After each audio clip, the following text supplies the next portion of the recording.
খোলা মানুহ এই মানুহবিলাকৰ কোনো কেৰেক্টাৰ নাই কিয় কেৰেক্টাৰ নাই যে জীৱন কালত অসমৰ ময়ে এজন ৰাজনীতিবিদ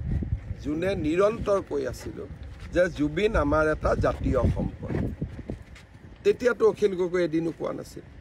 সব মৃত্যুৰ পিছত ৰাতিৰ ভিতৰতে অনুৰাগী হৈ পৰা এটা ব্যৱস্থা আৰু সবচে মই দুখ পাওঁ যেতিয়া আমাৰ বুদ্ধিজীৱী সকলেও কয় জানেনে মদ খাই যাব দিয়ক আমাৰ ৰীতা চৌধুৰীৰ দৰে বাইদেউ যেন মদ খোৱাটো এক ফেচবুক পোষ্টটো দেখিব কিন্তু এতিয়া ইনকুৱাৰীত কি ওলাইছে যে জুবিনে মদ খাব বিচৰা নাছিল জুবিনক মদ খুওৱা হৈছিল আৰু মদ খুৱায়ে জুবিনক হত্যা কৰা হৈছিল এইটো আমাৰ তদন্তত প্ৰকাশ পাইছে এতিয়াতো তদন্তত লুকাবলগীয়া একো নাই আমি গৃহ মন্ত্ৰালয়ৰ কাগজো দিলোঁ এপ্ৰুভেলো আহিলে গতিকে যোনে যিসকল বুদ্ধিজীৱীয়ে জুবিনক মদৰ লগত তুলনা কৰিছিল তেওঁলোকে অসমৰ ৰাইজৰ লগত ক্ষমা খুজিব লাগে যদি ভূপেন হাজৰিকাক অসমৰ নতুন প্ৰজন্মই গানেৰে চিনি পায় মানুহে মানুহৰ বাবেৰে চিনি পায় যদি ভূপেন হাজৰিকাক শ্বহীদ প্ৰণামো তোমাকে দি চিনি পাব কি জুবিনক মদেদি চিনি পাব জুবিনক সাধাৰ টেমা দি চিনি পাব এইটো কি জুবিনৰ প্ৰতি ন্যায় হ'ব নেকি ৩৮,০০০ গান নোহোৱা হৈ গ'ল জুবিনে গোৱা সুন্দৰ বৰগীতবিলাক নোহোৱা হৈ গ'ল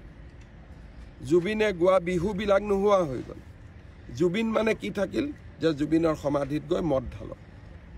চাৰ্জশ্বিট দিয়াৰ পিছত যোনে জুবিনৰ সমাধিত মদ ঢালিব তাক মই 100% এৰেষ্ট কৰিম মই চাৰ্জশ্বিট দিয়ালৈকে ৰখি আছিলোঁ কাৰণ চাৰ্জশ্বিটত আপোনালোকে বুজি পাব যে জুবিনে মদ খোৱা নাছিল জুবিনক মদ খুওৱা হৈছিল গতিকে তাৰ পিছত যি মদাহী জুবিনৰ সমাধিত যাব যোনে জুবিনৰ সমাধিত মদ ঢালিব ধৰি লওক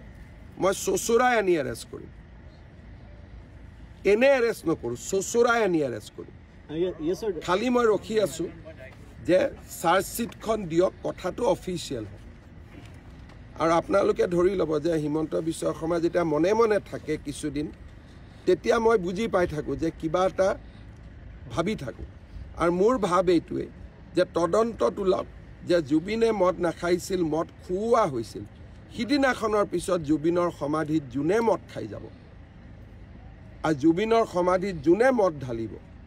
মই টানি চচৰাই আনিম থানালৈকে